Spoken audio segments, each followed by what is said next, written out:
Well, Steve Bray protests against Brexit outside Parliament. You've probably heard him in the background of the news shouting, "Stop Brexit." And Harry Todd is Senior Research Executive of the Eurosceptic group Get Britain Out. Good morning, both. Morning. Good morning. Steve, let me come to you first of all. It's a new Prime Minister. We need a Queen's speech, don't we? Well, we've got a problem with this Prime Minister. Nobody, the electorate haven't voted for him. He was brought in by his party, 190,000 votes, and even 15, 16-year-olds could vote. Yet, where's the British people in all of this? Why couldn't we vote for our Prime Minister? He's been sacked twice for lying. He's cheated on his wife. He's lied to the party about that. The man is a charlatan. I wouldn't even marry him as a tea boy. He's not fit to be Prime Minister of our nation. The Prime Minister's not here to defend himself, but many people are actually delighted that there's a Prime Minister who's got the guts to get the job done. I mean, you can't blame Boris Johnson entirely for all of this.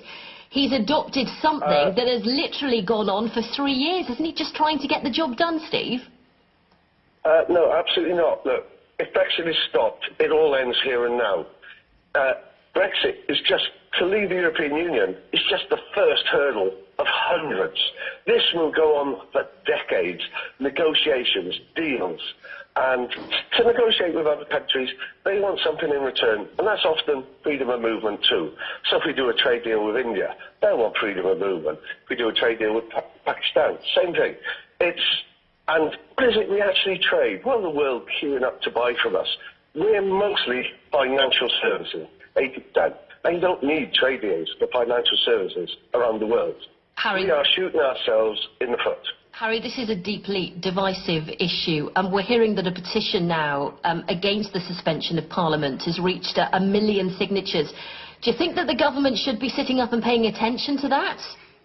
No, I don't think the government should ignore it by any means, but when you actually look at the figures for suspensions of Parliament for the conference recess, you come to from 2010 to 2018, an average of 26 calendar days being lost over that conference recess.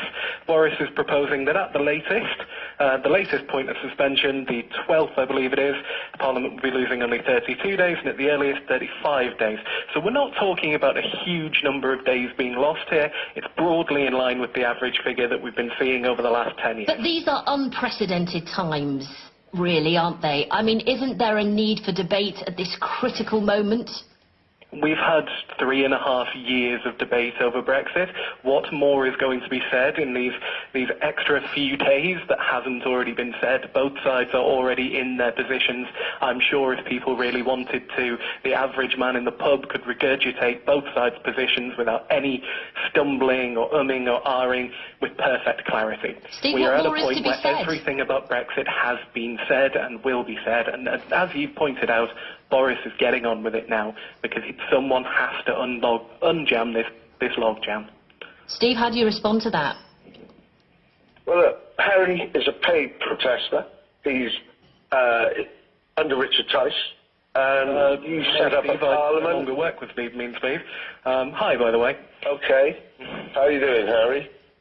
Right. I'm all right. So, what proroguing Parliament is this to leave the European Union, to prorogue Parliament, to stop our parliamentary democracy acting in the best interest of the British people is absolutely disgusting.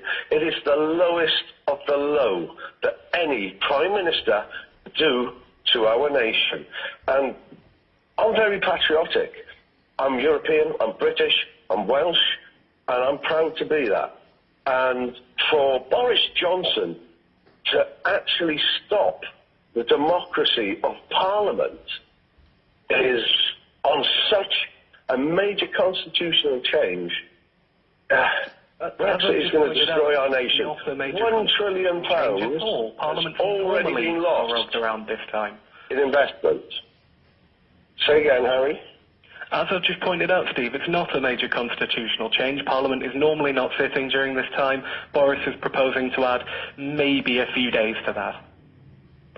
Look, Boris is doing this to get a no deal through. It's black and white now. We're either remaining or it's a no-deal Brexit. And a no-deal Brexit will damage our economy. Our economy has already been damaged. Our standing in the world has been damaged. Our credit rating has been damaged. When are people going to wake up and realise that the world has been pulled over our eyes? We've had, Steve. It's the uncertainty that has caused all this damage. At least now we have certainty of direction. Harry, we have direction of travel, and we are going to leave the European Union on the 31st.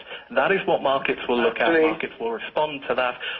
Yes, there's always an immediate uptick, up or downtick in the market, but that will recover. We will see this certainty start giving us rewards because people are tired of this debate. Really? As I pointed out earlier, Can I just ask you 3.5 years. Can I just ask you both finally, both of you, will we leave on the 31st of October? Steve, will we leave? Right. Absolutely not. As March 29th, May said 108 times, we're leaving March 29th. Well, we're still here. We're still in the European Union. October the 31st, we will not be leaving. The British people will stand up to this. The will of the people has never been to leave. Steve, thank you. It was a flawed referendum. Harry, will we leave on October the 31st? I'm quietly optimistic about this now.